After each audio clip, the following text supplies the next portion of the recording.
Meenakshi Natarajan Rajya Sabha nomination reject అవ్వడానికి కారణం ఒక ప్రైవేట్ కేసు. ఇంతకీ ఆ కేసు వివరాలను ఎవరు లీక్ చేశారు?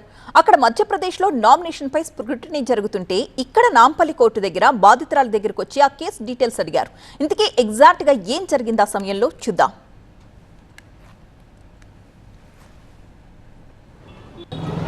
దేశవ్యాప్తంగా సంచలనం రేపిన మీనాక్షి నటరాజన్ వ్యవహారంలో అసలు బాధితురాలి వర్షన్ ఏంటి?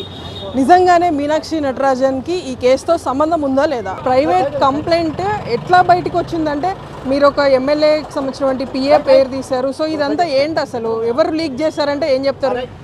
మేడం, నేను చెప్పింది ఆయన తీసుకెళ్ళాడు ఇచ్చాడని నేను చెప్పలా. నేను వచ్చినప్పుడు నాకు కోర్ట్ ఎంట్రన్స్లోనే కలిశారు, నా ఫైల్ అని అడిగారు.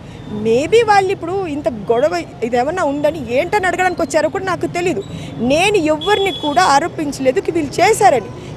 నాకు కలిసింది, నేను చూసింది, నేను చెప్పా. నేను అబద్ధం చెప్పినా మీకు సీసీ ఫుటేజ్లో అబద్ధం చెప్పదు.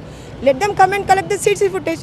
అందుకని కదా నేను వాస్తవం చెప్పింది. అంటే ఎవరు ప్రముఖ ఎమ్మెల్యేకి సంబంధించిన పిఏనా ఎట్లా? అది నేను చెప్పలేను. ఆయన చేశాడు, నేను ఏ తప్పు చేశారని నేను అనలా. ఆయన కలిశారు, వేరే వాళ్ళు చెప్పారు మళ్ళీ ఆ తప్పులోకి వస్తుంది నువ్వేదో చేసావు అంటారంటే నేను వాస్తవాలు చెప్పా. మీరు సీసీ ఫుటేజ్ అంతెందుకండి, ఎవరు ఇచ్చారో మీరు కోర్టు వాళ్ళ ఆఫీస్ ఉంటుంది, సెక్షన్ ఆఫీస్ ఉంటుంది కదా, సీసీ ఫుటేజ్లు తీపించండి, తెలిసిపోతుంది కదా. ఇప్పుడు ఆ వ్యక్తే లీక్ చేస్తారని అనుకోవచ్చా? లేదండి, నేను completely out of this system. నాకు అస్సలు అది ఏమట్లా అంటే నేను చెప్పలేను. మొత్తం మీనాక్షి నటరాజన్కి సంబంధించి ఆల్రెడీ ఆమెను A4గా చేర్చారు కాబట్టే తాను తన కేసుకి సంబంధించిన డీటెయిల్స్ నామినేషన్ అఫిడవిట్లో మెన్షన్ చేయలేదని చెప్పేసి ఈరోజు రిజెక్ట్ చేశారు. సో ఇది మీరు కంప్లైంట్ కాబట్టి ఎట్లా చూస్తారు దీన్ని? నేను ఫస్ట్ ఆఫ్ ఆల్ మేడంకి అది జరగడం బాధ. కానీ ఇవాళ మీరు వచ్చి అదే రోజు సేమ్ అక్కడ సుప్రీంకోర్టు జడ్జిమెంట్ దగ్గర నా జడ్జిమెంట్ నా కేసుని మీరు ఇవాల్యుయేట్ మీరు చేశారు, నేను చేయలా.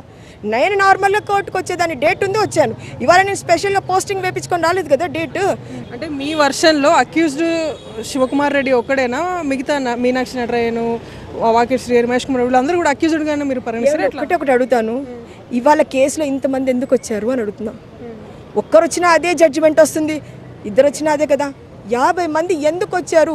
సేమ్ థింగ్ 4 ఏళ్ళు ఇదే పడుతున్నాను నేను, ఇదే జ్యుడిషియల్ని మ్యానిపులేట్ చేస్తున్నారు కాబట్టి ఇబ్బంది పడుతున్నాను కాబట్టి కోర్టుకు వచ్చారు. అది బాధితురాలు చెప్పినటువంటి వర్షం.